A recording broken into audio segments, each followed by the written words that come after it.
बिस्मिल्लाहिर्रहमानिर्रहीम। 4th class students, अस्सलाम वालेकुम। I am Nagina here with the SST lecture number 23. Alhamdulillah, fine. Fully you are fine too.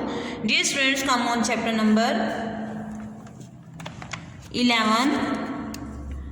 Muslim rule in the subcontinent. Come on page number 78.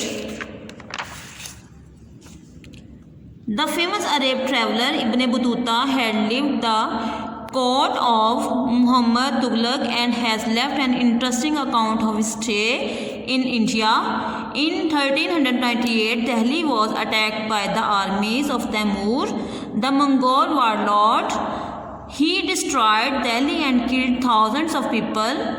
The Mughals, Babur 1526 to 1530, Sher Shah Suri 1540 to 1545, Akbar 1556 to 1605, Shah Jahan 1628 to 1658,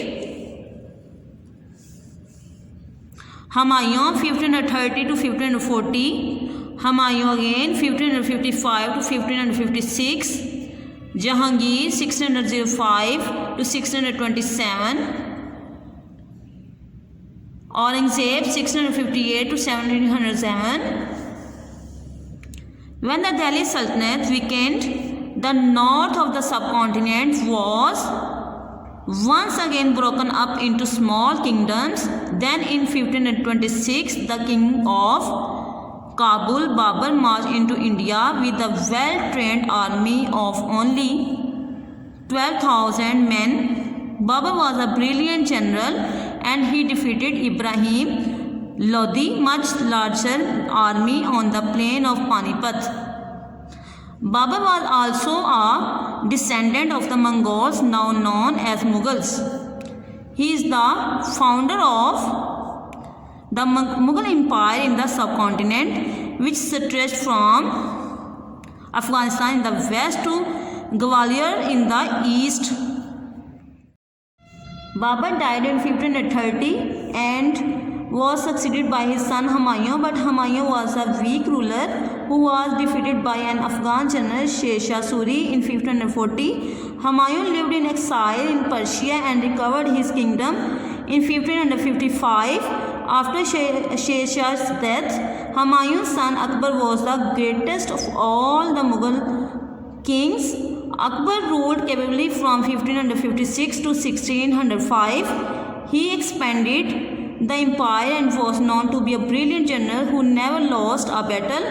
Akbar was followed by his son Jahangir, who ruled from 1605 to 1627. After him came Shah Jahan, who built the world famous Taj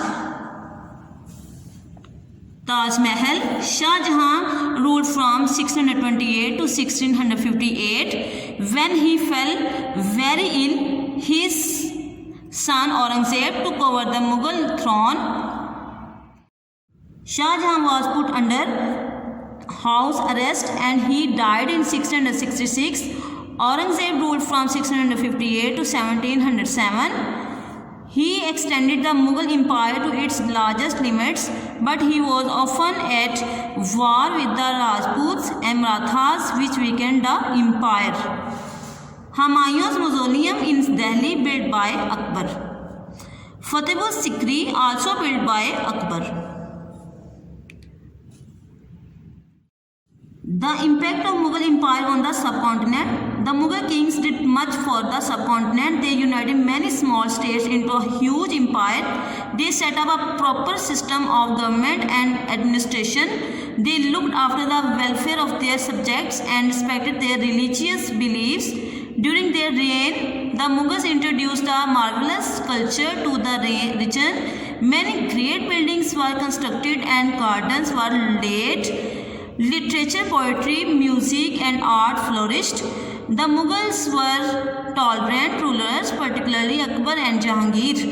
The Mughal Empire was world famous for its wealth and culture.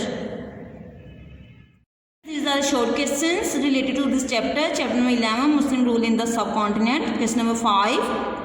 Who defeated Ibrahim Lodi? See page number 78. Question number 6. When did Babur was died? See page number 78. Question number 7, where is Humayun's mausoleum? See page number 79. Question number 8, who built Fatehpur Sikri? See page number 79.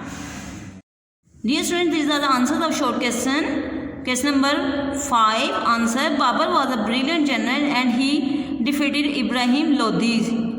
Its answer of short question number 5, from here to here. Come on, question number 6, answer, Babur died in 1530. Its answer of short question number 6, from here to here. Come on, next page, page number 79. Question number 7, answer, Humayun's mausoleum in Delhi built by Akbar. Its answer of short question number 7, from here to here. Question number 8, Fatehpur Sikri built by Akbar. Its answer of short question number 8, from here to here. Dear students, this is all about lecture. Learn by heart. Take care. Allah Hafiz.